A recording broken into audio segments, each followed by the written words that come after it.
Harish the best academy Christmas మరియు నూతన సంవత్సరం సందర్భంగా హరీష్ అకాడమీ అందిస్తుంది అన్ని ఆన్లైన్ కోర్సులపై భారీ డిస్కౌంట్ ఆఫర్స్. ఇప్పుడు ఫుల్ కోర్స్ ఏదైనా 2000 రూపాయలు మాత్రమే. ప్రతి సింగిల్ కోర్స్ 500 రూపాయలు మాత్రమే. 5000 రూపాయల Telangana SI and constable full course ఇప్పుడు 2000 రూపాయలు మాత్రమే. 6000 రూపాయల టీఎస్పీ ఎస్సీ గ్రూప్ 2 ఇప్పుడు 2000 రూపాయలు మాత్రమే. 4200 రూపాయల ఏపీఎస్ఐ అండ్ కానిస్టేబుల్ ఫుల్ కోర్స్ ఇప్పుడు 2000 రూపాయలకి. 5000 రూపాయల ఏపీఎస్సీ గ్రూప్ 2 ఇప్పుడు 2000 రూపాయలు మాత్రమే. 2000 రూపాయల విలువైన ఆర్ఆర్బీ గ్రూప్ డి ఇప్పుడు 999 రూపాయలు మాత్రమే. ఈ ఆఫర్ డిసెంబర్ 25 నుండి జనవరి 2 వరకు మాత్రమే. ఈ బంపర్ ఆఫర్ మిస్ చేసుకోకండి. మరెందుకు ఆలస్యం? వెంటనే గూగుల్ ప్లే స్టోర్ నుండి హరీష్ అకాడమీ యాప్ డౌన్లోడ్ చేసుకోండి. విజయం సాధించండి. లెజెండరీ ఫ్యాకల్టీచే ఖచ్చితంగా జాబ్ సాధించే విధంగా రూపొందించబడిన online classes. Harish the best academy. 8341116915.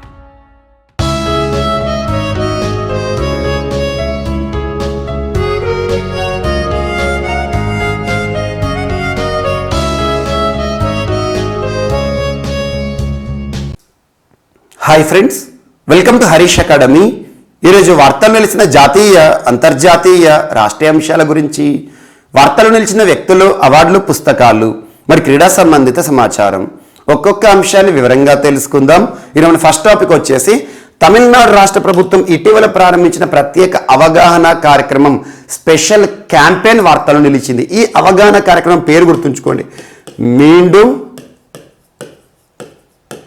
మంజప్పై. మీండుం మంజప్పై. ఇటీవల ఏ రాష్ట్ర ప్రభుత్వం ప్రారంభించిన ప్రత్యేక అవగాహన కార్యక్రమం మీండుం మంజప్పై వార్తలు నిలిచింది అంటే తమిళనాడు రాష్ట్ర ప్రభుత్వం. సో తమిళనాడు రాష్ట్ర ప్రజలకి సంబంధించిన ప్రత్యేక అవగాహన కార్యక్రమమే మీండుం మంజప్పై. ఈ అవగాహన కార్యక్రమాన్ని నిన్నటి రోజున ఎంకే స్టాలిన్ గారు తమిళనాడు రాష్ట్ర ముఖ్యమంత్రి ప్రారంభించడం జరిగింది. సో అవగాహన కార్యక్రమం, ప్రత్యేక అవగాహన కార్యక్రమం, స్పెషల్ క్యాంపెయిన్ అంటున్నాను. ఎవరికి అవగాహన కల్పించడం? తమిళనాడు రాష్ట్ర ప్రజలకు. దేని పట్ల అవగాహన కల్పించడం అంటే సింగిల్ యూజబుల్ ప్లాస్టిక్ ఐటమ్స్ పట్ల. Single usable plastic items. Example, మన అవసరాల కోసం, మన ఒక్కసారి అవసరం కోసం వాడి పారేసే ప్లాస్టిక్ ఐటమ్స్ ఉంటాయి కదా, వాటి పట్ల, వాటి వల్ల మానవాళికి కలిగే దుష్పరిణామాలు కానివ్వండి, పర్యావరణానికి తలెత్తే సమస్యలు కానివ్వండి, వీటి పట్ల అవగాహన కల్పించడమే ఈ మీండుం మంజప్పై అవగాహన కార్యక్రమం యొక్క ప్రత్యేకత. సో ప్లాస్టిక్ చాలాసార్లు మనం డిస్కస్ చేస్తున్నాం. ప్లాస్టిక్ అంటేనే కార్సినోజెనిక్, మానవాళికి క్యాన్సర్ కారకాలు ఉంటాయి ప్లాస్టిక్లో. సింగిల్ యూజబుల్ ప్లాస్టిక్ ఐటమ్స్ చాలా డేంజర్. ప్రస్తుతం కేంద్ర ప్రభుత్వం కానివ్వండి, కొన్ని రాష్ట్ర ప్రభుత్వాలు కానివ్వండి, సింగిల్ యూజబుల్ ప్లాస్టిక్స్ మొత్తం కూడా బ్యాన్ చేస్తున్నాయి. అలాంటిది సింగిల్ యూజబుల్ ప్లాస్టిక్ ఐటమ్స్ ఏవైతే ఉంటాయో వాటిని ప్రజలందరూ బహిష్కరించండి అని చెబుతూ, వీటి స్థానంలో స్థానికంగా తయారు చేయబడిన వస్తువులు ఏవైతే ఉంటాయో, లోకల్ ప్రోడక్ట్స్ ఏవైతే ఉంటాయో వాటికి ప్రాధాన్యత ఇవ్వండి. వాటికి ప్రాధాన్యత ఇస్తే మన ఆరోగ్యాన్ని మనం కాపాడుకున్న వారి అవుతాం. ఎందుకు మన ఆరోగ్యాన్ని అంటున్నా అంటే సింగిల్ యూజబుల్ ప్లాస్టిక్ ఐటమ్స్ ఏవైతే ఉంటాయో వాటిని వాడితే మనకు కార్సినోజెనిక్ ఏజెంట్స్ మన శరీరంలోకి ప్రవేశిస్తాయి, క్యాన్సర్గా మిగిలిపోతుంది ఇలాంటిది. And at the same time పర్యావరణాన్ని సంరక్షించిన వారి అవుతాం. అండ్ ఇంకొకటి, ప్రస్తుతం చాలా మందికి లైవ్లీహుడ్, ఉపాధి లేక అలమటిస్తున్నారు. అలా లోకల్ ప్రోడక్ట్స్ని మనం వాడితే స్థానికంగా నివసించే ప్రజలు ఎవరైతే ఉంటారో వారికి ఉపాధిని కూడా పెంచిన వారం అవుతామని చెప్పేసి ఇలాంటి ఒక ప్రత్యేకమైన కార్యక్రమం, అవగాహన కార్యక్రమాన్ని Meendum Manjappai. So single usable plastic items ఏవైతే ఉంటాయో మనంతట మనం స్వచ్ఛంగా మనకు మనమే బహిష్కరించాలన్నట్టు, మనకు మనం స్వతహాగా బహిష్కరించాలి. ఎట్ ద సేమ్ టైం వీటి స్థానంలో వేటిని వాడాలని చెప్తున్నారంటే క్లాత్ బ్యాగ్స్ ఉంటాయి కదా, సో వస్త్రాలతో తయారు చేయబడిన, క్లాత్తో తయారు చేయబడిన బ్యాగ్స్ ఏవైతే ఉంటాయో వాటిని మాత్రమే క్యారీ చేయండి. ఎక్కడికైనా షాపింగ్ మాల్కి వెళ్ళాలన్నా, లేదంటే ఏదైనా కిరాణా షాప్కి వెళ్ళాలన్నా కూడా అక్కడ ప్లాస్టిక్ కవర్స్ని మీరు తీసుకోకండి. వాటి స్థానంలో మనం ఇంటి నుండి తీసుకెళ్ళిన ఈ క్లాత్ బ్యాగ్స్ ఏవైతే ఉంటాయో వాటిని మాత్రమే వాడండి అని చెబుతూ ఒక ప్రత్యేకమైన అవగాహన కార్యక్రమం మీండుం మంజప్పై అనే ఒక స్పెషల్ క్యాంపెయిన్ వార్తలు ఇచ్చింది. తమిళనాడు రాష్ట్రానికి సంబంధించి గుర్తుంచుకోండి. పర్యావరణ సంరక్షణ చర్యల్లో భాగంగా ఇలాంటి అంశాలు వార్తలు ఇస్తే ప్రత్యేకంగా చూడండి. కొన్ని ప్రత్యేకమైన కార్యక్రమాలు రాష్ట్రానికి మాత్రమే పరిమితమైనవి, కానీ నేషన్ వైజ్ సిగ్నిఫికెన్స్, జాతీయ ప్రాముఖ్యతతో కనుక వార్తలు నిలిచిందంటే అది చాలా ఇంపార్టెంట్ పోటీ పరీక్షలో. ఇక్కడ ప్లాస్టిక్, పర్యావరణ సంరక్షణ అంటున్నాను కాబట్టి ఇది తమిళనాడు రాష్ట్రానికి సంబంధించి అయినా కూడా మన రాష్ట్ర స్థాయి పోటీ పరీక్షల్లో కూడా ప్రశ్నలు అడుగుతారు. నేషనల్ వైజ్ ఎగ్జామ్ అయితే ఉంటాయో వాటిలో ఖచ్చితంగా అడుగుతారు. ఇది ఒకటి ఇంపార్టెంట్. అలా ఇటీవల ప్లాస్టిక్ సంబంధించి తరచూ ఏదో ఒక అంశాన్ని మనం చూస్తున్నాం. లాస్ట్ 1 వీక్ బ్యాక్ మనం డిస్కస్ చేసిన Puneet Sagar Abhiyan programme. Puneet Sagar Abhiyan, each and every word meaning చూడండి, ఆటోమేటిక్గా అర్థమవుతుంది. సాగర్ అంటే సముద్రం, సముద్రాన్ని ఆనుకొని ఉండి ఏవైతే ఉంటాయో బీచెస్ ఉంటాయి కదా, భారతదేశంలోని బీచ్లు ఏవైతే ఉంటాయో ఆ బీచ్లను పునీత్ క్లీన్ చేయాలి. ఎలా క్లీన్ చేయాలి? ఆ బీచ్ల్లో ఉన్న ప్లాస్టిక్ వేస్ట్ ఏదైతే ఉంటుందో ప్లాస్టిక్ వేస్ట్ని కలెక్ట్ చేయడానికి పునీత్ సాగర్ అభియాన్ని ఎవరు ప్రారంభించారంటే youth wing of Indian armed force. అంటే ఏం గుర్తుకు రావాలి? నేషనల్ క్యాడెట్ కార్ప్స్, ఎన్సీసీ వారు. అలాంటి ఎన్సీసీ వారు ఇటీవల NHAIతో కూడా ఒప్పందాన్ని కుదుర్చుకున్నారు. National highways authority of India. ఒప్పందం యొక్క సారాంశం ఏంటి? ఈ పునీత్ సాగర్ అభియాన్లో భాగంగా వారు కలెక్ట్ చేసిన ప్లాస్టిక్ ఏదైతే ఉంటుందో ఆ ప్లాస్టిక్ని NHAI వారికి హ్యాండ్ ఓవర్ చేశారు. వారు రహదారులను నిర్మిస్తారన్నట్టు. ఇది ఒకటి ఇంపార్టెంట్. అలా ఇటీవల కాలంలో ప్లాస్టిక్కి సంబంధించి కొన్ని గణాంకాలు, రిపోర్ట్స్ కూడా చూస్తున్నాం మనం, ఇంటర్నేషనల్ రిపోర్ట్స్. ఎగ్జాంపుల్, అమెరికాకి సంబంధించి శాస్త్రవేత్తల బృందం national academies for engineering medicine అనే సంస్థ ప్రపంచవ్యాప్తంగా ఇప్పటి వరకు ఎంత మొత్తంలో ప్లాస్టిక్ ఉత్పత్తి అయింది, ఎంత మొత్తంలో రీసైకిల్ అవుతుంది, 9% రీసైకిల్ అవుతుందంట, 12% కాలబెడుతున్నారంట. ఇలాంటి గణాంకాల గురించి మనం ఆల్మోస్ట్ 1 వీక్ బ్యాక్ డిస్కస్ చేస్తాం. వీటన్నిటిని లింక్ చేస్తూ చూడండి. అండ్ ఇక్కడ తమిళనాడు రాష్ట్రం తరచూ వార్త నిలుస్తుంది. తరచూ అని అంటున్నాను. లాస్ట్ 2 డేస్ బ్యాక్ కూడా తమిళనాడు రాష్ట్రానికి సంబంధించి ఒక important programme, health related programme గురించి మనం డిస్కస్ చేస్తాం. ఆ ప్రోగ్రామ్ ఏంటి? ఇన్నుయిర్ కప్పం. ఇన్నుయిర్ కప్పం, నమ్మై కక్కం. కక్కం గుర్తుంచుకోండి. ఇన్నుయిర్ కప్పం నమ్మై కక్కం అనే ఒక ప్రత్యేకమైన 48 అనే ఒక ప్రత్యేకమైన వైద్య సంబంధిత హెల్త్ రిలేటెడ్ స్కీమ్ని ఏ రాష్ట్ర ప్రభుత్వం ప్రారంభించిందంటే తమిళనాడు రాష్ట్ర ప్రభుత్వం. ఉద్దేశం ఏంటి? రాష్ట్రంలో ఏ మారుమూల ప్రాంతంలో అయినా రహదారి రోడ్డు ప్రమాదం జరిగిందనుకోండి, ఆ రోడ్డు ప్రమాద బాధితులు ఉంటారు కదా, ఆ బాధితులకు ఉచితంగా వైద్యం అందించే ప్రత్యేకమైన కార్యక్రమం. ఉచితంగా. అండ్ గుర్తుంచుకోండి, ఇది తమిళనాడు రాష్ట్ర ప్రజలకు సంబంధించిందే కాదు, తమిళనాడు రాష్ట్రంలో రోడ్డు ప్రమాదాలకు గురైన ఏ వ్యక్తి అయినా, భారతీయుడు ఎవరికైనా కూడా అమలు చేస్తామని చెప్తున్నారు రాష్ట్ర ప్రభుత్వం. లాస్ట్ 2 డేస్ బ్యాక్ ఈ ప్రోగ్రామ్ మనం డిస్కస్ చేశాం. అంతకుముందు ఇలాంటి ఒక హెల్త్ రిలేటెడ్ ప్రోగ్రామ్ మక్కలైతేడి మరుతువం, health at door step. And last 1 month back మనం డిస్కస్ చేసిన ఇంకొక ప్రోగ్రామ్ ఇల్లం తేడి కల్వి అనే ఒక ప్రోగ్రామ్ని, ఎడ్యుకేషన్ రిలేటెడ్ ప్రోగ్రామ్ని ఇటీవల ఏ రాష్ట్ర ప్రభుత్వం ప్రారంభించిందంటే తమిళనాడు రాష్ట్ర ప్రభుత్వం. ఈ ప్రోగ్రామ్ యొక్క ఉద్దేశం ఏంటంటే ఎడ్యుకేషన్ ఎట్ డోర్ స్టెప్, ఇలాంటి అంశాలు. అండ్ తమిళనాడు రాష్ట్రం తరచూ వార్తలు ఇస్తుంది దేశంలోనే మొట్టమొదటి అనే అంశంతో. దేశంలోనే మొట్టమొదటిసారి డుగాంగ్ సంరక్షణ కేంద్రాన్ని తమిళనాడు రాష్ట్ర ప్రభుత్వం ఏర్పాటు చేయడం జరుగుతుంది. ఇది ఒకటి ఇంపార్టెంట్. అండ్ దేశంలోనే మొట్టమొదటిసారి బ్రాహ్మణేతరులు ఎవరైతే ఉంటారో, బ్రాహ్మణులు కాకుండా మిగతా వారు ఎవరైతే ఉంటారో, మిగతా కులాల వారు ఎవరైతే ఉంటారో వారిని అరౌండ్ 58 మెంబర్స్ని మొదటి విడతగా బ్రాహ్మణేతరులకు కూడా పూజారులుగా అవకాశాన్ని కల్పిస్తూ జీవన్ రిలీజ్ చేసింది. ప్రస్తుతం అక్కడ ఉండే దేవాలయాల్లో బ్రాహ్మణేతరులు కూడా పూజలు చేయడం ప్రీస్ట్గా మనం చూస్తున్నాం. ఇలాంటి ఒక అంశం తమిళనాడు రాష్ట్ర చరిత్రలో మొట్టమొదటిసారి అగ్రికల్చర్ బడ్జెట్ ఇటీవల వార్తలు ఇచ్చింది. అండ్ తమిళనాడు రాష్ట్రానికి సంబంధించి ఇటీవల వార్తలు ఇచ్చిన ఎకనామిక్ అడ్వైజరీ కౌన్సిల్, ప్రపంచ ప్రముఖ ఆర్థికవేత్తల ఆధ్వర్యంలో ఒక బృందము రాష్ట్ర ముఖ్యమంత్రికి ఆర్థికపరమైన సలహాలు ఇస్తోంది. Jean Dreze, Esther Duflo, Raghuram Rajan, వీళ్ళ ముగ్గురు కూడా చాలా ఇంపార్టెంట్. సో ఇలాంటి అంశాలు తమిళనాడు రాష్ట్రానికి సంబంధించి లింక్ చేసుకోండి. ఈరోజు మాత్రం పర్యావరణ సంబంధిత అంశంతో వార్తలు ఇచ్చింది, ఇది గుర్తుంచుకోండి. అండ్ నెక్స్ట్ సో పంజాబ్ రాష్ట్రానికి సంబంధించిన అంశం. సో పంజాబ్ రాష్ట్ర ప్రభుత్వం, పంజాబ్ రాష్ట్ర కేబినెట్ ఇటీవల ఆమోదం తెలిపిన ఒక ప్రత్యేక బిల్లు వార్తలు ఇచ్చింది. అదేంటంటే Punjab state general category commission. Punjab state అంటే పంజాబ్ రాష్ట్రానికి సంబంధించి జనరల్ కేటగిరీ కమిషన్ అంటే ఏంటి? సో రాష్ట్రంలో అన్రిజర్వ్డ్ కేటగిరీ వాళ్ళు ఎవరైతే ఉంటారో, అన్రిజర్వ్డ్ అంటే సింపుల్గా చెప్పాలంటే అగ్రకులాల వారు అనుకోవచ్చు, లేదంటే ఓసీస్ అనుకోవచ్చు. సో అలా జనరల్ కేటగిరీకి సంబంధించిన వారు ఎవరైతే ఉంటారో వారి సంరక్షణ కోసం ప్రత్యేకంగా ఒక కమిషన్ని ఏర్పాటు చేయడానికి రాష్ట్ర ప్రభుత్వం యోచిస్తోంది. దాన్ని ఇటీవల ఒక తీర్మాన రూపంలో సిద్ధం చేశారు. ఆ తీర్మానాన్ని నిన్నటి రోజున రాష్ట్ర కేబినెట్ ఆమోదం కూడా తెలపడం జరిగింది. ఇదొకటి ఇంపార్టెంట్. సో ఈ జనరల్ కేటగిరీకి సంబంధించిన అభ్యర్థులు ఎవరైతే ఉంటారో, ముఖ్యంగా పూర్ ఫెలోస్ కానీ ఎవరైతే ఉంటారో వారికి ప్రత్యేకంగా అవకాశాలు కానీ సౌకర్యాలు కానీ కల్పించడం జరుగుతుంది. ఈ కమిషన్ అనేది జనరల్ కేటగిరీకి సంబంధించి రాష్ట్ర వ్యాప్తంగా ఉండే వారందరికీ సంబంధించిన ఒక ప్రత్యేకమైన సంస్థ, వారి హక్కులను పరిరక్షించే సంస్థ. అలా ఇటీవల కాలంలో హిమాచల్ ప్రదేశ్ రాష్ట్రం వార్తలు నిలిచింది. హిమాచల్ ప్రదేశ్ సామాన్య వర్గ్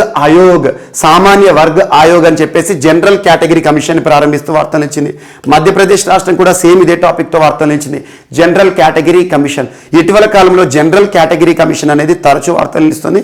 ఏ రాష్ట్రానికి సంబంధించి వార్తలు ఇస్తుందో చూడండి. అంటే రాష్ట్రంలో ఉండే జనరల్ కేటగిరీకి సంబంధించిన గ్రూప్స్ ఏవైతే ఉంటాయో, వర్గాలు ఏవైతే ఉంటాయో వారిని సంరక్షించడానికి ఒక కమిషన్, ఒక సంస్థను ఏర్పాటు చేసే కార్యక్రమం. అండ్ ఇటీవల పంజాబ్ రాష్ట్రానికి సంబంధించి తరచూ ఏదో కమిషన్ మనం చూస్తున్నాం. పంజాబ్ రాష్ట్రానికి సంబంధించి అమృత్సర్ స్వర్ణ దేవాలయంలో జరిగిన ఒక ఘటన గురించి మీకు డిస్కస్ చేశాను. And at the same time మనకి పంజాబ్ రాష్ట్రంలో మాలేర్ కోట్లా అనే ఒక ప్రత్యేక జిల్లా ఇటీవల ఏర్పాటైందని చెప్పాను. మాలేర్ కోట్లా ఎందుకు? ఎక్స్క్లూజివ్గా ముస్లిం కమ్యూనిటీలను ఉద్దేశించి ఏర్పాటు చేయబడిన ఒక జిల్లా మాలేర్ కోట్లా. ఏ రాష్ట్రం అంటే పంజాబ్ రాష్ట్రం. పంజాబ్ రాష్ట్రానికి సంబంధించి రూరల్ స్టేడియంస్ నిర్మాణం ప్రస్తుతం దశలో ఉంది. రాష్ట్ర వ్యాప్తంగా గ్రామీణ ప్రాంతాల్లో 750 రూరల్ స్టేడియంస్ని ఏర్పాటు చేసేసి రాష్ట్రంలోని యువతకి ప్రత్యేక క్రీడా సంబంధిత ప్రోత్సాహాలు కల్పించే కార్యక్రమం. అండ్ తమిళనాడు మనకి పంజాబ్ రాష్ట్రం అనగానే, సో పంజాబ్ రాష్ట్రం ఇదంతా కూడా పంజాబ్ రాష్ట్రం అనగానే ఇటీవల కాలంలో తరచూ కెనాల్ బేస్డ్ వాటర్ సప్లై అనే ఒక ఇనిషియేటివ్ తరచూ వార్తలు నిలుస్తుంది. వీటన్నిటిని లింక్ చేసుకోండి. సో అండ్ ఇటీవల కాలంలో స్మార్ట్ కనెక్ట్ స్కీమ్ కానివ్వండి, అండ్ పంజాబ్ రాష్ట్ర చరిత్రలోనే మొట్టమొదటి దళిత ముఖ్యమంత్రిగా చరణ్జీత్ సింగ్ చన్నీ గారు వార్తలు ఇచ్చారు. తన పైన కొంతమంది ప్రముఖులు వ్యాఖ్యలు కూడా చేశారు. చరణ్జీత్ సింగ్ చన్నీ పైన నేషనల్ కమిషన్ ఫర్ విమెన్ రేఖా శర్మ గారు చేసిన తీవ్ర వ్యాఖ్యలు, ఇవన్నీ కూడా లింక్ చేస్తూ చూడండి.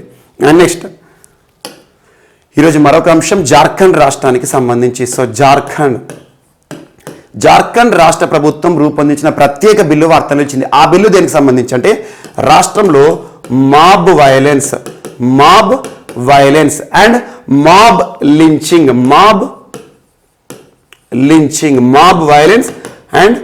మాబ్ లించింగ్ అంటున్నాను.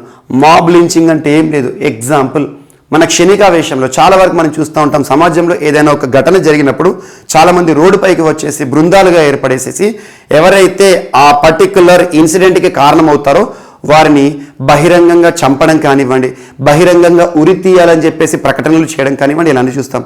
సో అలా సామాన్య ప్రజలు ఎవరైతే ఉంటారో గుంపులుగా ఏర్పడి బహిరంగంగా ఒక వ్యక్తి పైన చేసే దాడులను మనం మాబ్ అంటే గుంపు, లించింగ్ అంటే దాడులు అనొచ్చు. సో ఇలాంటివి ఏవైతే ఉంటాయో అలాంటివి చేయడం ద్వారా చాలా మంది కూడా, కొంతమంది నిర్దోషులు కూడా చనిపోతున్నారు కొన్ని ప్రాంతాల్లో. అందరు నిర్దోషులు కాదు, కొన్ని ప్రాంతాల్లో ఏదైతే ఉందో క్షణికావేశంలో ఒక ఘటన జరిగింది అంటే ఆ పర్సన్ని చంపేస్తున్నారు. ఇలాంటివి ఒక వ్యక్తి హక్కులు ఏవైతే ఉంటే హక్కును హరించేవిగా ఉన్నాయని చెప్పేసి mob lynching and mob violence రాష్ట్రంలో ఉండకూడదు, ఎవరు కూడా వీటికి పాల్పడకూడదు, గుంపులుగా ఏర్పడి ఎవరిపైన కూడా దాడులు చేయొద్దని చెప్పేసి దీన్ని ప్రొహిబిట్ చేయడానికి, దీన్ని నిషేధించడానికి ఒక ప్రత్యేక బిల్లును సిద్ధం చేసింది. సో బిల్లుని సిద్ధం చేసింది జార్ఖండ్ రాష్ట్ర ప్రభుత్వం. Mob lynching and mob violence కి అడ్డుకట్ట వేసే ఉద్దేశంలో భాగంగా ఒక ప్రత్యేక చట్టాన్ని అమలు చేయడంలో భాగంగా ఒక తీర్మానాన్ని సిద్ధం చేస్తూ వార్తలు ఇచ్చిన రాష్ట్ర ప్రభుత్వం ఏదంటే జార్ఖండ్ రాష్ట్ర ప్రభుత్వాన్ని గుర్తుంచుకోండి సరిపోతుంది. సో జార్ఖండ్ సంబంధించి ఇటీవల జార్ఖండ్ తరచూ వార్తలు నిలుస్తుంది. ఎక్కువగా టొబాకో రిలేటెడ్ కానివ్వండి, టొబాకో రిలేటెడ్ ఉత్పత్తులపైన నిషేధము అండ్ బహిరంగ ప్రదేశాల్లో ఉమ్మివేయడం పైన నిషేధం కానివ్వండి, and at the same time ఇటీవల స్థానికులకే ఎక్కువగా ఉద్యోగ అవకాశాలు, ఇలాంటి అంశాలు మనం జార్ఖండ్ రాష్ట్రానికి సంబంధించి చూస్తున్నాం. అండ్ నెక్స్ట్ ఈరోజు వార్తలు ఇచ్చిన ఒక ప్రత్యేక మెసేజింగ్ ప్లాట్ఫామ్ అని గుర్తుంచుకోండి. ఇన్ హౌస్ మెసేజింగ్ ప్లాట్ఫామ్ లేదా in house media, in house app అని గుర్తుంచుకోండి. అసిగ్మా అక్రోనిం గుర్తుంచుకోండి. ఆర్మీ ఎవరికి సంబంధించిందంటే ఆర్మీ పర్సనల్ కోసం. Army secure, AS army secure. I అంటే ఇండిజీనస్ అనే పదం ఎక్కడ కనిపించినా that is the term related to local, మన స్థానికంగా మన స్వదేశీ పరిజ్ఞానంతో స్వదేశీ సంస్థలు తయారు చేసే వాటిని ఇండిజినస్ అంటాం. ఇండిజినస్ అంటే ఇండియాకి సంబంధించిన గుర్తుంచుకోండి సింపుల్గా. ఇండిజినస్ మెసేజింగ్కి సంబంధించిన platform army secure indigenous messaging application, ఒక యాప్. ఇటీవల వార్తలు ఇచ్చిన దీనికి సంబంధించి ఎగ్జామినేషన్ పాయింట్ ఆఫ్ లో ఎలా ప్రశ్న అడుగుతారంటే ఇటీవల వార్తలు నిలిచిన అసిగ్మా మెసేజింగ్ యాప్, దీని యొక్క యాక్రోనిమ్ ఏంటి, ఎవరి కోసం, ఇన్ హౌస్ సౌకర్యాల కోసం ప్రారంభించడం జరిగిందంటే ఆర్మీ పర్సనల్. ఇన్ హౌస్ అంటే ఏం లేదు, ఆర్మీ వారు ఎవరైతే ఉంటారో ఆర్మీకి మాత్రమే అందుబాటులో ఉండే ఒక ప్రత్యేకమైన యాప్ అన్నట్టు. ఆర్మీ జవాన్లు కానివ్వండి, అధికారులు కానివ్వండి, కల్నల్ కానివ్వండి, మేజర్ స్థాయి అధికారులు కానివ్వండి, బ్రిగేడియర్స్ కానివ్వండి, వీరందరూ కూడా ఈ యాప్ను ఉపయోగించేసి వారి యొక్క సమాచారాన్ని పంపుకోవడం జరుగుతుంది అన్నట్టు, సమాచార మార్పిడి అనేది. ఎందుకంటే ప్రస్తుతం చాలా వరకు కూడా మనం సాధారణంగా చూసే వాట్సాప్ కానివ్వండి, ఇన్స్టా కానివ్వండి, ఇవన్నీ కూడా ప్రైవేట్ పర్సన్కి సంబంధించి. సో ఇందులో గనక ఆర్మీకి సంబంధించిన భద్రతాపరమైన సమాచారాన్ని పంపితే ఎవరైనా హ్యాక్ చేశారనుకోండి చాలా దారుణంగా ఉంటుంది. దేశ పరిస్థితి, దేశ రక్షణ వ్యవస్థ ప్రమాదంలో పడిపోతుంది. ఇలాంటి సమయంలో ఫుల్లీ సెక్యూర్డ్గా ఉండే ఒక ఇన్ హౌస్ యాప్ని ఇటీవల ఆర్మీ పర్సనల్ కోసం ప్రారంభించడం జరిగిందని గుర్తుంచుకోండి. అసిగ్మా. ఇప్పటి వరకు ఆర్మీ వైడ్ ఏరియా నెట్వర్క్ ఉండేది, ఆర్మీ వైడ్ ఏరియా నెట్వర్క్. దాని స్థానంలో army secure indigenous messaging application ఇటీవల ఆర్మీ పర్సనల్ కోసం భారత ప్రభుత్వం ఇవ్వడం జరిగింది. మెసేజింగ్ అప్లికేషన్ అని గుర్తుంచుకోండి. Each and every word meaning చూస్తే దీని యొక్క ప్రత్యేకత తెలుస్తుంది. అండ్ నెక్స్ట్,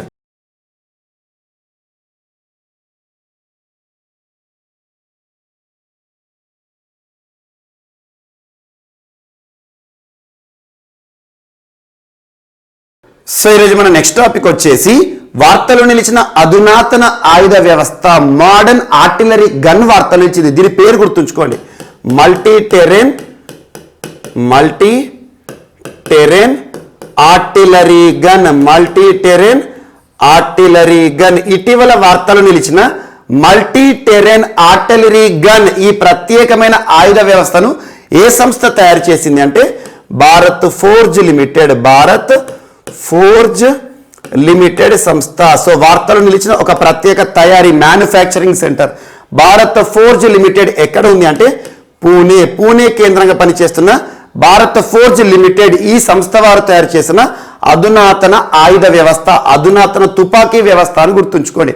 మల్టీ టెరెన్, ఎలాంటి టెరెన్లో అయినా, ఎలాంటి ప్రదేశంలో అయినా, శత్రు ప్రాంతాలకి సంబంధించి లేదా శత్రువులకి సంబంధించి ఎలాంటి టార్గెట్నైనా కూడా ధ్వంసం చేసే సామర్థ్యం ఉన్న మల్టీ టెరెన్ ఆర్టిలరీ గన్ అని గుర్తుంచుకోండి.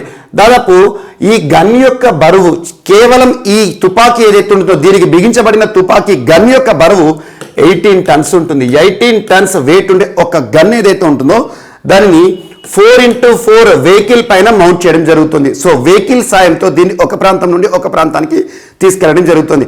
సరిహద్దు వద్ద మన సైనికులు ఎవరైతే ఉంటారో వారికి సేవలు అందించడంలో భాగంగా ఈ భారత్ ఫోర్జ్ లిమిటెడ్ వారు తయారు చేసిన మల్టీ టెరెన్ ఆర్టిలరీ గన్ని నిన్నటి రోజున ఆర్మీలో ఇండక్ట్ చేయడం జరిగింది. ఆర్మీలో ఇండక్ట్ చేయడం జరిగింది అంటే సైనికులకు దీనిని అప్పగించడం జరిగింది. జస్ట్ గుర్తుంచుకోండి, ఇటీవల వార్తలో నిలిచిన మల్టీ టెరెన్ ఆర్టిలరీ గన్ని ఏ సంస్థ తయారు చేసింది? Bharat forge limited. ఎక్కడ ఉంది? పూణే.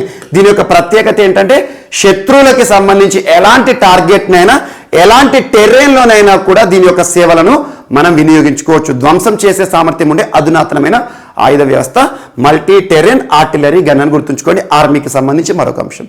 అండ్ నెక్స్ట్, త్రివిధ దళాల్లో ఒకటైన ఇండియన్ నేవీకి సంబంధించి, సో ఇండియన్ నేవీలో సుదీర్ఘకాలం సేవలు అందించిన, దాదాపు సుదీర్ఘకాలం అంటున్నాను 30 ఇయర్స్ పాటు సేవలు అందించిన ఒక ఐఎన్ఎస్ ఈరోజు వీడ్కోలు సంబంధిత అంశంతో వార్తలు ఇచ్చింది.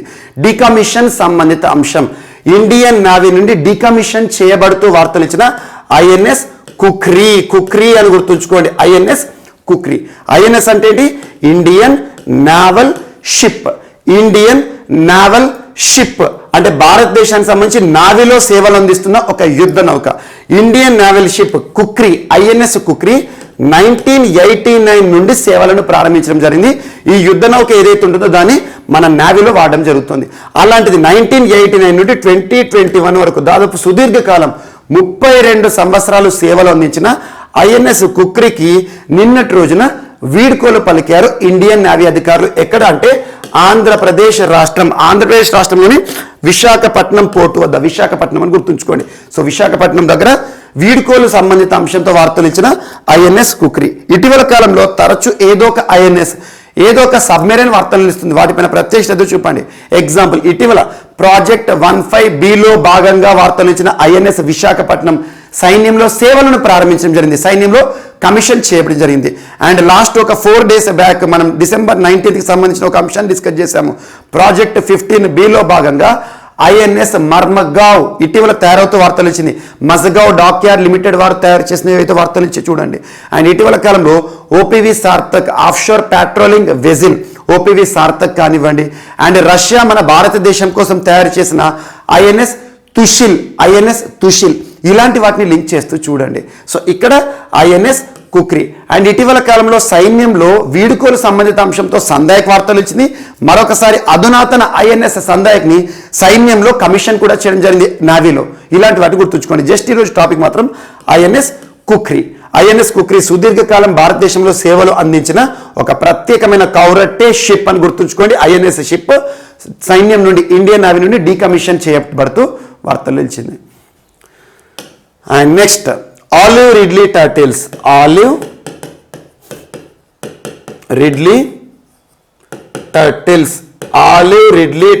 అంటున్నాను.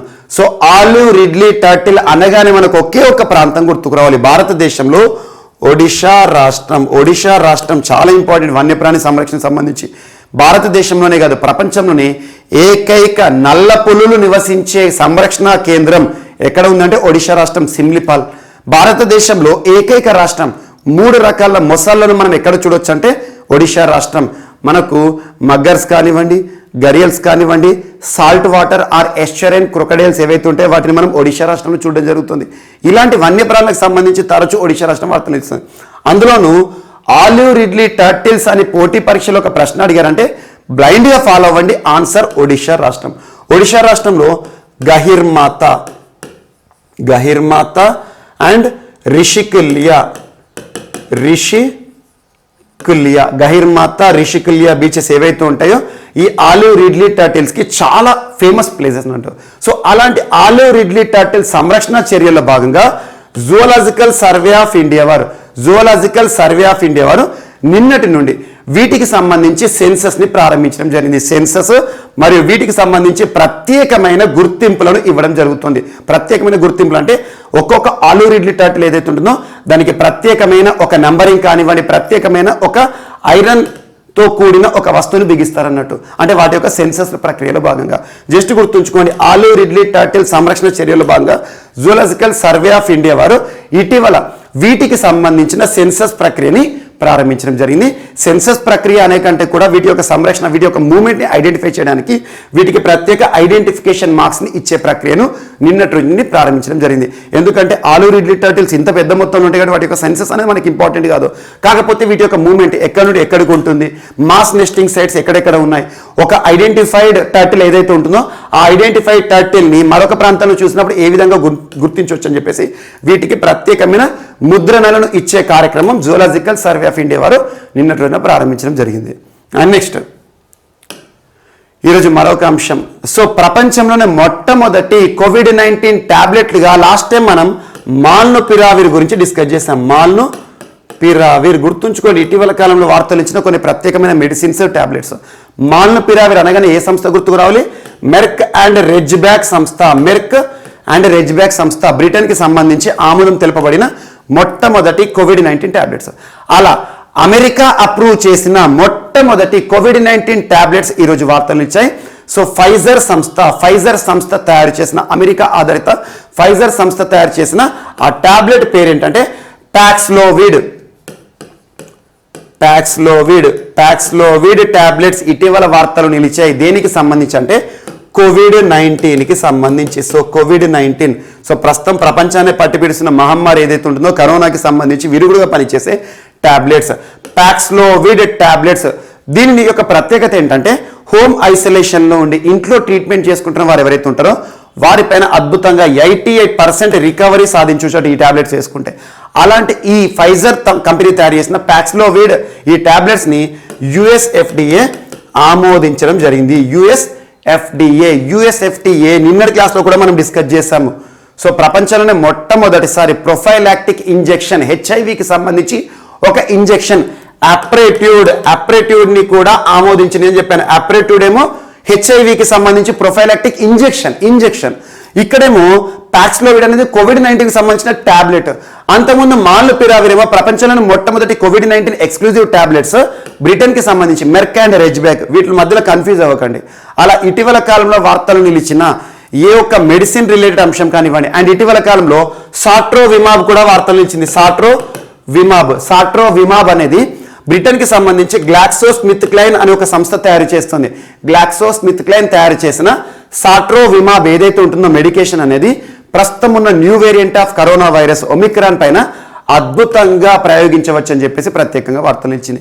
అండ్ ఇటీవల కాలంలో వార్తలు నిలిచిన ఏవైతే అధునాతన మస్కురిక్స్ అంటే మలేరియాకి సంబంధించి మస్కురిక్స్ అనేది ప్రపంచంలోని మొట్టమొదటి మలేరియా వ్యాక్సిన్ WHO ఆమోదించింది.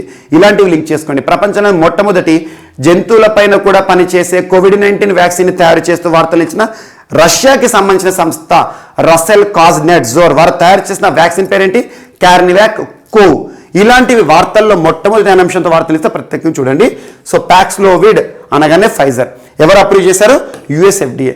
దీన్ని అప్రూవ్ చేసిన వెంటనే మరొక దాన్ని ఇప్పటికే బ్రిటన్లో ఆమోదం పొందిన మాల్నుపిరావిర్ని కూడా అమెరికాకి సంబంధించిన US FDA United states food and drug administration వారు నిన్నటి రోజున ఆమోదించడం జరిగింది. అంటే అమెరికా ఈ రెండింటిని ఆమోదించింది. ప్రపంచంలో మొట్టమొదటి అంటే మాత్రం మాల్నుపిరావిర్. అమెరికా ఆమోదించిన మొట్టమొదటి COVID-19 టాబ్లెట్స్ అంటే మాత్రం పాక్స్లోవిడ్ అని గుర్తుంచుకోండి, సరిపోతుంది. అండ్ నెక్స్ట్ ప్రసాద్ స్కీమ్ మరొకసారి వార్తలు నిలిచింది. ప్రసాద్ అనగానే మనకి ఏం గుర్తుకురావాలి? దీని యొక్క యాక్రోనిమ్ గుర్తుంచుకోండి. పిల్గ్రిమేజ్ అంటే పుణ్యక్షేత్రాలు. Rejuvenation and spiritual heritage augmentation drive. Prasad, pilgrimage, rejuvenation and spiritual heritage augmentation drive. Each and every word meaning చూడండి.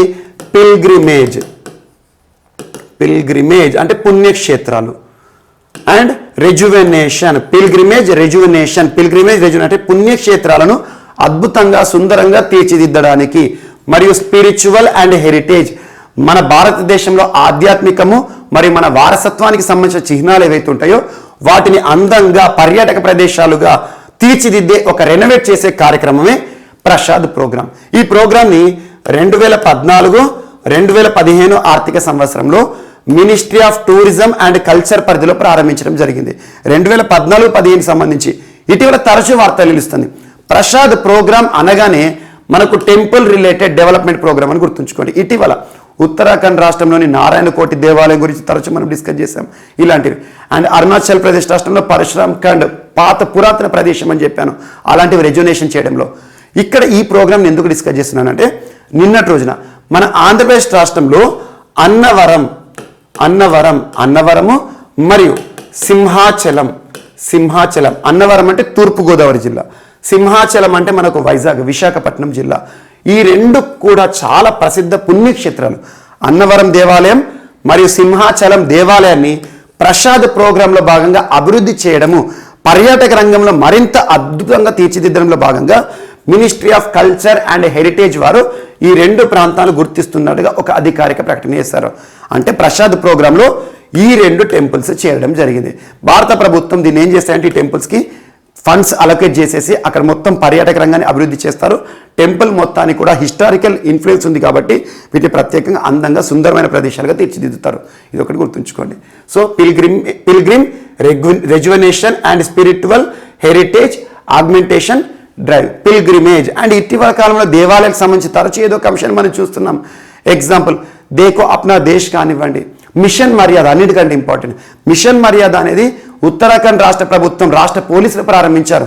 టెంపుల్స్ ఏవైతే ఉంటే వాటి యొక్క డివినిటీని కాపాడడానికి, టెంపుల్ చుట్టుపక్కల జరుగుతున్న అసాంఘిక కార్యకలాపాలు, స్మోకింగ్ కానివ్వండి, మద్యపానం కానివ్వండి, వీటిపైన కఠిన చర్యలు తీసుకుంటున్నారు. మిషన్ మర్యాద అనగానే మనకు ఉత్తరాఖండ్ రాష్ట్రం. ఇలాంటివి లింక్ చేసుకోండి.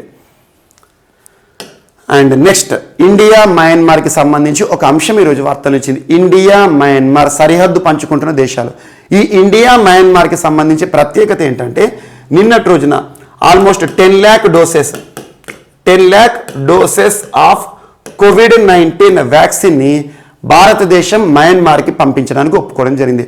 10 lakh డోసెస్. ఏ వ్యాక్సిన్ అంటే ఇక్కడ మనం గుర్తుంచుకోవాల్సింది కోవాక్సిన్, ఇండిజినస్ వ్యాక్సిన్, దేశంలో మొట్టమొదటి made in India vaccine Covaxin.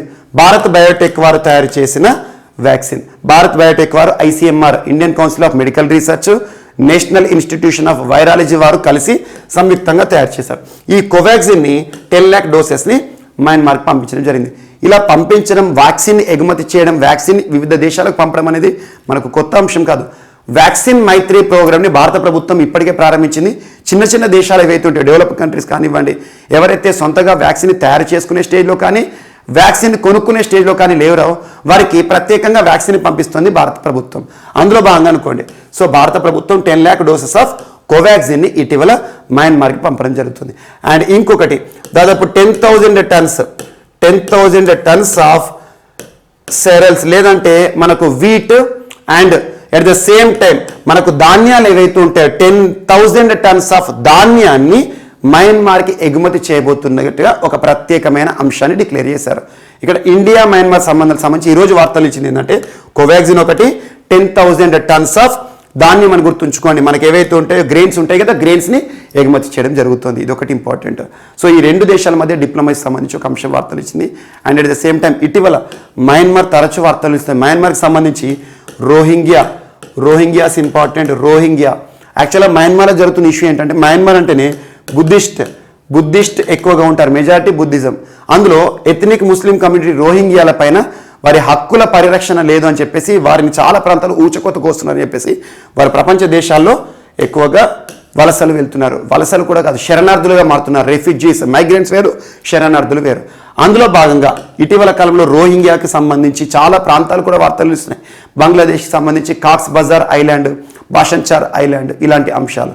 And at the same time మయన్మార్లో ప్రస్తుతం సైనిక పాలన నడుస్తోంది. ప్రజాస్వామ్య ప్రభుత్వాన్ని కూలదోల్చి ఆంగ్ సాన్ సూకీ ప్రభుత్వాన్ని హస్తగతం చేసుకొని సైన్యం ప్రభుత్వాన్ని నడిపిస్తుంది. ఇలాంటి అంశాలు మనం ఇటీవల తరచూ డిస్కస్ చేస్తున్నాం, గుర్తుంచుకోండి. So 10 lakh doses of COVID-19 vaccine and 10,000 tonnes of గ్రెయిన్స్ని మయన్మార్కి మనం ఇవ్వడం జరుగుతుంది. ఇది ఒకటి ఇంపార్టెంట్. అండ్ నెక్స్ట్ ఈరోజు వార్తలు నిలిచిన టోకోమ్యాక్ లేదా ఈస్ట్ అని గుర్తుంచుకోండి. ఈస్ట్ అవసరం లేదు, టోకోమ్యాక్ అంటే ఏంటంటే యాక్చువల్గా చైనా సృష్టించిన కృత్రిమ సూర్యుడు గురించి మనం తరచూ డిస్కస్ చేస్తున్నాం. చైనా సృష్టించిన కృత్రిమ సూర్యుడు ఏదైతే ఉంటుందో న్యూక్లియర్ ఫ్యూజన్లో భాగంగా పనిచేస్తుంది. న్యూక్లియర్ ఫ్యూజన్ ఉపయోగించి, ప్రిన్సిపల్ని ఉపయోగించి చైనా వారు సూర్యుని మండిస్తున్నారు. అలాంటి అంశం మనకు కొత్తదేం కాదు, లాస్ట్ ఒక 6 months నుండి డిస్కస్ చేస్తున్నాం. నిన్నటి రోజున మరొకసారి ఈ కృత్రిమ సూర్యుడు ఏదైతే ఉంటుందో టోకోమ్యాక్ని మరొకసారి టెస్ట్ మండించడం జరిగింది. కృత్రిమ సూర్యుడు యొక్క కెపాసిటీ ఏ రకంగా ఉంటుందని. ఆల్మోస్ట్ మినిమం 2 to 3 seconds మాత్రమే దీని యొక్క పవర్ కనబడుతుంది. మనకు న్యాచురల్ సన్ లాగా ఇంత పవర్ఫుల్గా ఉండదు. జస్ట్ చైనా యొక్క ఆతృత ఏంటంటే ఒక కృత్రిమ సూర్యుడిని కూడా సృష్టించామని చెప్పేసి ప్రపంచానికి చెప్పాలని చెప్పేసి చైనాకి సంబంధించి ఫీహింగ్ యూనివర్సిటీ లేదా ఫీహింగ్ ఇన్స్టిట్యూట్ అనే ఒక ఇన్స్టిట్యూషన్ వారు ఈ టోకోమ్యాక్ని సిద్ధం చేయడం జరిగింది. దాన్ని ఇప్పటికే 2-3 సార్లు ప్రయోగించారు. సో నిన్నటి రోజున న్యూక్లియర్ ఫ్యూజన్ మరొకసారి నిర్వహించడం జరిగింది. అంటే ఈ కృత్రిమ సూర్యుని మరొకసారి మండించింది చైనా. జస్ట్ ఇక్కడ గుర్తుంచుకోవాల్సింది పోటీ పరీక్షలకు సంబంధించి ప్రిలిమ్స్ పాయింట్ ఆఫ్ వ్యూ ఏమడుతారంటే ఇటీవల వార్తలు నిలిచిన టోకోమ్యాక్ కృత్రిమ సూర్యుడు ఏ దేశానికి సంబంధించిందంటే చైనాకి సంబంధించి. ఇటీవల చైనాకి సంబంధించి లాస్ట్ మనం మహిళలకు సంబంధించి హక్కుల పరిరక్షణకు సంబంధించి ప్రత్యేక బిల్లును తయారు చేస్తుందని ఒక అంశాన్ని చూసాం. And at the same time చిన్నపిల్లల సంరక్షణ సంబంధించి హోంవర్క్, హోమ్ ట్యూషన్స్ని నిషేధించిన దేశం. And at the same time చిన్నారులు తప్పు చేస్తే తల్లిదండ్రుల పైన శిక్షలు విధించే దేశంగా చూస్తున్నాం.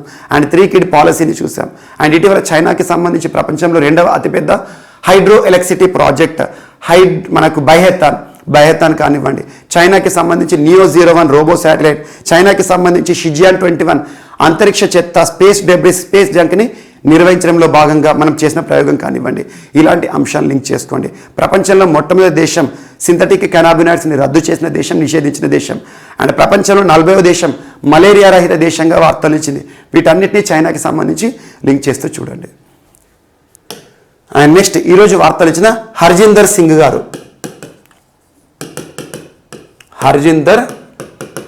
సింగ్ గుర్తుంచుకోండి. ఈరోజు వార్తలు నిలిచిన వ్యక్తుల విషయానికి వస్తే క్రీడలకు సంబంధించి వార్తలు ఇచ్చారు. వింటర్ ఒలింపిక్స్ 2022 చైనాలో జరుగుతుంది. బీజింగ్ వేదికగా బీజింగ్ 2022 అని గుర్తుంచుకోండి, లేదా వింటర్ ఒలింపిక్స్. సో రానున్న వింటర్ ఒలింపిక్స్ తరచూ మనం వార్తలు చూస్తున్నాం. ఎగ్జాక్ట్లీ మనకు కొన్ని దేశాలు అమెరికా, ఆస్ట్రేలియా, కెనడా ఇలాంటి దేశాలు వింటర్ ఒలింపిక్స్ని డిప్లొమాటిక్ బాయ్కాట్ చేస్తూ వార్తలు ఇచ్చింది. డిప్లొమాటిక్ బాయ్కాట్ అంటే కూడా మీకు చెప్పాను, అఫీషియల్స్ ఎవరైతే ఉంటారో, రెండు దేశాలకు సంబంధించిన రాయబారులు ఎవరైతే ఉంటారో రాయబారులను బహిష్కరిస్తారు, కానీ క్రీడాకారులు మాత్రం అక్కడ ప్లే చేస్తారు.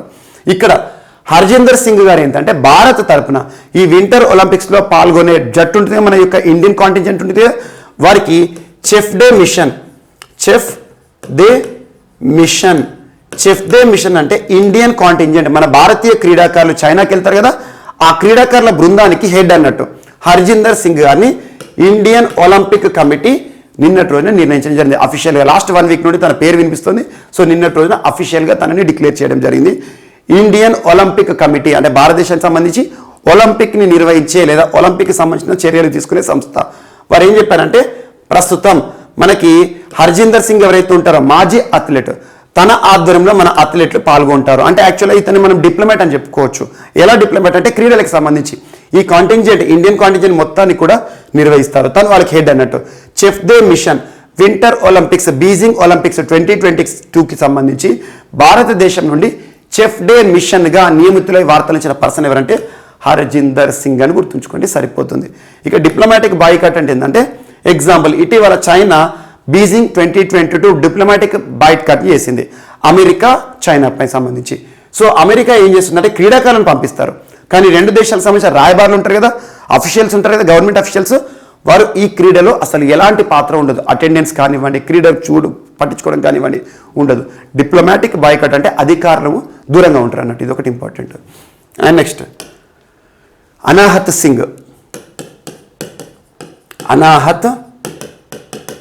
Singh under 15 squash US open అని గుర్తుంచుకొని అమెరికాలో ఇటీవల ముగిసిన అండర్ 15 స్క్వాష్ ఛాంపియన్షిప్లో మన భారతీయ చిన్నారి ఢిల్లీకి చెందిన చిన్నారి గెలిచి వార్తలు ఇచ్చారు. సో అనాహత్ సింగ్ అని గుర్తుంచుకోండి. భారతదేశ చరిత్రలోనే మొట్టమొదటి చిన్నారి అండర్ 15 కేటగిరీలో యుఎస్లో జరిగిన ఫిలడెల్ఫియా వేదికగా ముగిసిన స్క్వాష్ ఛాంపియన్షిప్ ఏదైతే ఉంటుందో అండర్ 15 యుఎస్ ఓపెన్ యుఎస్ ఛాంపియన్షిప్లో విజేతగా వార్తలు ఇచ్చారు అనాహత్ సింగ్. ఏ ప్రాంతానికి సంబంధించి? ఇండియాకి సంబంధించి, మన ఢిల్లీకి సంబంధించిన అమ్మాయి Anahat Singh under 15 squash US ఛాంపియన్షిప్లో గెలుపొంది వార్తలు ఇచ్చారు. భారతదేశంలో మొట్టమొదటి చిన్నారి. ఈ కేటగిరీలో ఇప్పటి వరకు ఈ క్రీడ ఏదైతే ఉందో ఎవరు కూడా గెలవలేదు, ఫస్ట్ టైం గెలిచారు. And next south Asian football association under 19 women's championship. South Asian Football federation అంటే సౌత్ ఏషియా, ఆసియాలోని దక్షిణ ప్రాంతంలోని దేశాలకు సంబంధించిన ఫుట్బాల్ సమాఖ్య. హెడ్ క్వార్టర్ ఎక్కడ ఉందంటే ఢాకా, బంగ్లాదేశ్లో ఉంది.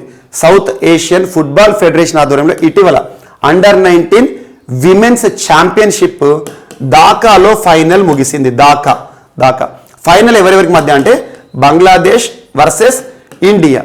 ఫైనల్లో ఇండియా పైన బంగ్లాదేశ్ గెలుపొందింది, ఛాంపియన్గా అవతరించింది. రన్నర్అప్గా ఇండియా న్యూస్లో ఉందని గుర్తుంచుకోండి. టు ద పాయింట్ గుర్తుంచుకోండి.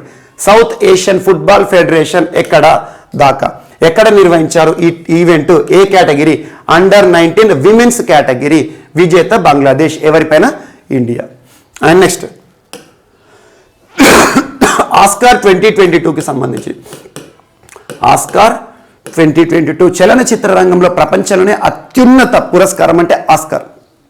అలాంటి ఆస్కార్ నామినేషన్లో చోటు సంపాదించుకున్న భారతదేశ డాక్యుమెంటరీ పేరు గుర్తుంచుకోండి. Writing with fire.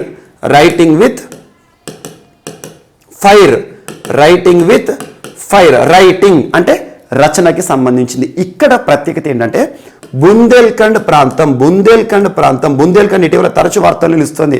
మనకు కెన్ బెత్వా నదుల అనుసంధానం బుందేల్ఖండ్ ప్రాంతంలో నీటి సౌకర్యాన్ని కల్పిస్తుందని చెప్పేసి బుందేల్ఖండ్ ప్రాంతంలో దళిత మహిళలు ఎవరైతే ఉంటారో గ్రూప్ ఆఫ్ మహిళలు ఎవరైతే ఉంటారో విమెన్ ఎవరైతే ఉంటారో 25 మంది మహిళలు ఒక వారపత్రికను నడుపుతున్నారు. అదేంటంటే ఖబర్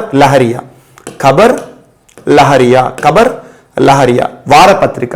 సో మహిళలకి సంబంధించిన అంశాలను ఇతివృత్తంగా చేసుకొని వీరు నడుపుతున్నారు, దళిత మహిళలు నడుపుతున్నారు.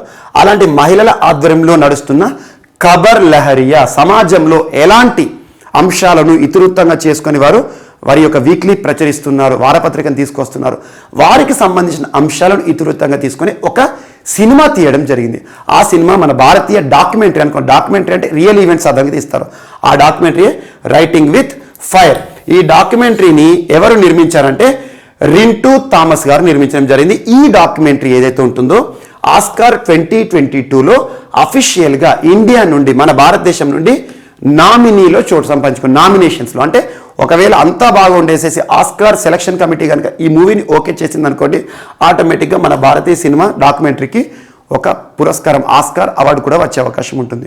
ఇప్పటివరకు ఆస్కార్లో మనకు అద్భుతమైన పర్ఫార్మెన్స్ అంటే ఈ మధ్య కాలంలో మనకి స్లమ్ డాగ్ మిలియనేర్ చాలా ఇంపార్టెంట్. స్లమ్ డాగ్ మిలియనేర్కి 2-3 పురస్కారాలు వచ్చినాయి, అలాంటిది అన్నట్టు. సో ఆస్కార్కి నామినేట్ పొందిన ఒక భారతీయ డాక్యుమెంటరీ ఏది అని అడుగుతారంటే writing with fire. And next ఈరోజు వార్తలు ఇచ్చిన ఒక పుస్తకం, పెంగ్విన్ పబ్లికేషన్స్ వారు మన ముందుకు తీసుకొచ్చిన పుస్తకం.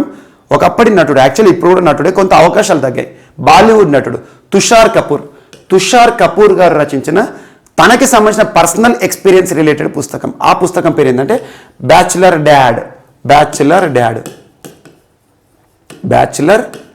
డాడ్ అనే పుస్తకం. బ్యాచులర్ డాడ్, ఇక్కడ ట్యాగ్లైన్ ఏంటంటే my journey to fatherhood and more. So తండ్రిగా తన యొక్క అనుభవాలు, ఫాదర్హుడ్కి సంబంధించిన అంశాలను ఇతివృత్తంగా చేసుకొని రాయబడిన పుస్తకం. ఒకప్పటి బాలీవుడ్ హీరో రచించిన పుస్తకం బ్యాచులర్ డాడ్. తుషార్ కపూర్ అని గుర్తుంచుకోండి. సో మహారాష్ట్రకి సంబంధించి తనకంటూ బాలీవుడ్ ఫీల్డ్లో ఒక ప్రత్యేకత ఉంది, తనకంటూ గుర్తింపు ఉంది, కామెడీ మూవీస్ ఎక్కువగా తీస్తారు. So Tushar Kapoor's new book bachelor dad. ఇతివృత్తం ఏంటి? ఫాదర్హుడ్. సో తన యొక్క తండ్రి యొక్క అనుభవాలు, తన తండ్రిగా తన యొక్క అనుభవాలు ఏంటి తన కొడుకు విషయంలో అని చెప్పేసి ఇతివృత్తంగా రాశాడు. పెంగ్విన్ పబ్లికేషన్స్ వాళ్ళు విడుదల చేశారు. ఇటీవల ఇలాంటి పుస్తకాలు కూడా తరచు మనం చూస్తున్నాం సినిమా రంగానికి సంబంధించి. ఎగ్జాంపుల్ కరీనా కపూర్ గారు రాసిన ప్రెగ్నెన్సీ బైబిల్ చాలా ఇంపార్టెంట్. ప్రెగ్నెన్సీ ఎవరైతే ఉంటారో, ప్రెగ్నెన్సీతో ఉండేవారు ఉంటారు, గర్భవతులు ఎవరైతే ఉంటారో వారికి కొన్ని ప్రత్యేకమైన సూచనలు ఇస్తూ ఒక పుస్తకాన్ని కూడా రాశారు, ప్రెగ్నెన్సీ బైబిల్, కరీనా కపూర్. అలాంటి పుస్తకాలు ఏదైనా సినిమా రంగానికి సంబంధించి వార్తలు ఇస్తే లింక్ చేస్తూ చదవండి. సో ఇవి ఈరోజు వార్తలు నిలిచిన అంశాలు. మిస్లేనియస్ అంశాలు ఏమైనా మిగిలిపోతే మాత్రం రేపటి క్లాస్లో యాడ్ చేసుకుని నేర్చుకుందాం. రేపు కలుద్దాం. Thank you.